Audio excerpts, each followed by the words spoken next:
Hello and welcome to Leica Review. Today we are looking at Leica Sl2, the long-awaited camera from Leica. And of course there has been a lot of speculations on the sensor size, there has been a lot of speculations on the performance, there has also been a lot of speculations on what improvements there are going to be about this camera. So now we finally know what it is and what we have, and this is something that we are going to be very pleased to talk about, and some things, there are things that we would like to have improvements upon. So let's begin with the simple things. First of all, let's talk about the price. This thing is expensive, of course. Like all Leica cameras, this is going to be well priced and it's going to be above what the competition is charging for similar models. But what you are buying is the Leica's look, the Leica's exterior. Leica states that this camera is designed in Germany, which I have no doubts about, but the production place is not mentioned. So I'm thinking that it might be actually made in Japan, or it might be having parts that are made in Japan assembled in Germany. And I think a lot of the technology that is in this camera is borrowed from Panasonic, and you will find very similar specs to S1R. Panasonic's X1R has got the same type of sensor. The difference that they say, and according to some of the reviewers that have been talking to Leica about this sensor, they have said that this sensor is the same as the Panasonic's. The only difference is the number of glass that's in front of it. And Panasonic apparently has 3 layers of glass and Leica has only 2. And that should not make all that much difference. But for those people who are interested in seeing if there is any difference, I think they will have to test it out side by side with the S1R. Practical for all purposes, this sensor size is the same, the look is the same, it's the same sensor. That's what you're getting as S1R sensor is. So that out of the way, for 47.3 megapixels is a big jump from the 24 megapixels. So that is very, very important for those people who are looking to have more megapixels in their camera. For professional use, that is going to make an important difference for those people who need to deliver higher image quality and higher resolution to their customers. And then seeing the way the cameras are moving, especially looking at the Sonys that have already gone up to 60, 47.3 megapixels is a very big jump and an important jump for this type of camera. And of course, it's going to be a far more competitive camera than the other cameras that are in the market, because simply that it has the Leica name. Of course, we are going to look at other important things, which is autofocus. Autofocus technology is still far behind of the competition. Competition has over 400 dots on their screen to capture best autofocus systems in there. We have a only contrast-based system here, which is also borrowed from the Panasonic's line S1R. It is reputed to be the same technology that they are using. There is going to be identical performances, and S1Rs that I've already done the review for is not going to be performing as well as the other competitors out there. Having said that, the eye autofocus is what's important in this one.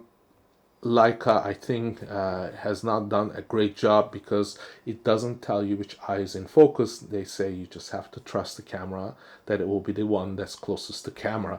And I think that is not how I would like to shoot, because if you're doing a photo shoot and the model's eyes are out of focus and you don't know until you have transferred those images to your computer that you will find out that they are out of focus, is going to be a big problem. Even if you're tethering, you may be actually missing those shots unless you can actually confirm it with the electronic viewfinder.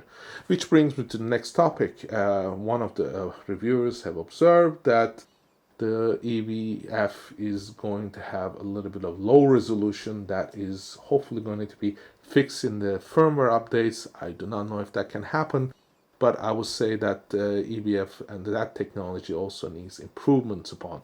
Of course, there's no articulating screens that have been the standard for most of the other cameras.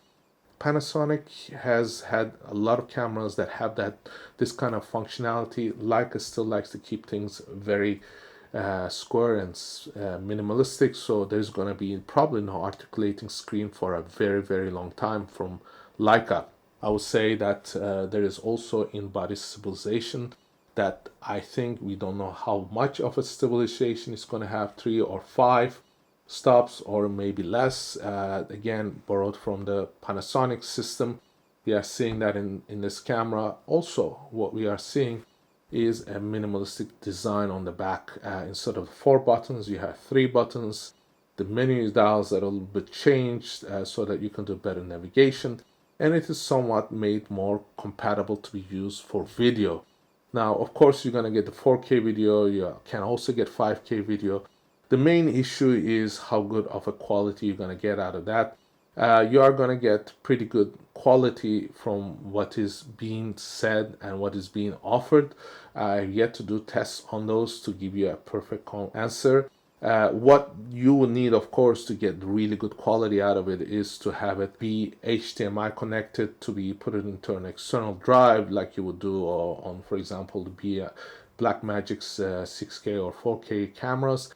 I think that is very, very important. If you go into that level of technology, the recording that needs to be done needs to be 4, 2, 2, and 10-bit external, and that is the only way to really get extremely good quality.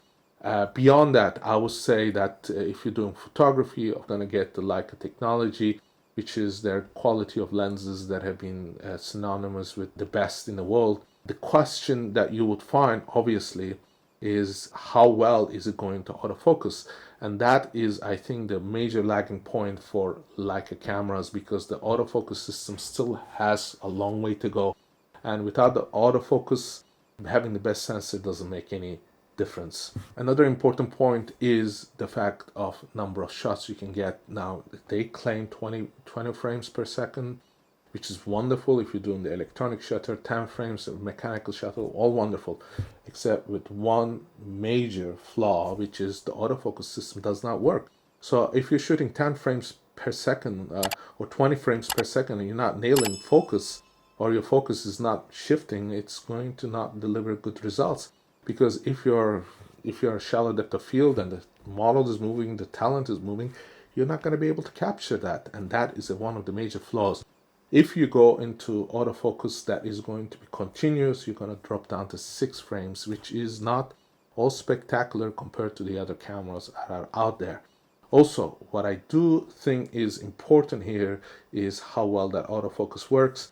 And I think that from the information that I gathered, from the things that I've seen, that there is still a long way to go in terms of the autofocus capabilities. One of the major issues is the battery. You're not going to get a lot of battery life out of this. So if you are going to do a full day shoot, make sure you bring 2 batteries. If you're going to do video, you need at least 3.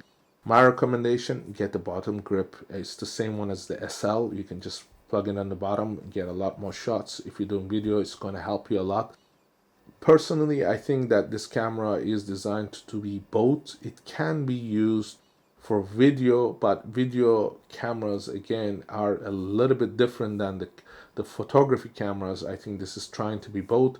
And I think that what you need to understand is make a decision whether you're going to do a lot more video or you're going to do a lot more photography.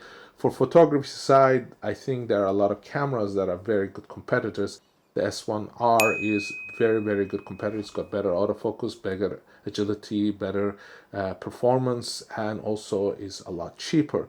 But again, that is why, you know, there is a competition out there, and why Leica name means a lot. For those people who are interested in purchasing this camera, I've provided links down below. There's a lot of specs, and there's going to be an article about this camera, and so you can read about it in more detail. What I would suggest, if you are seriously considering to buy this camera, is first of all, make a decision whether you are going to actually need the 47 megapixels, that you are going to have a little bit less performance in terms of autofocus. You have to also consider the fact that if you use this, there is going to be a lot of things that will still probably bug you with things that are like missed autofocus or not having continuous autofocus that is going to perform very well. These are things very important, especially if you're doing sports photography, action photography, these kind of things. If you're doing wedding photography, it's a great camera. You can just go out there and pretty much get your shot. The fact is, it is designed to be more of a studio camera rather than a sports action camera.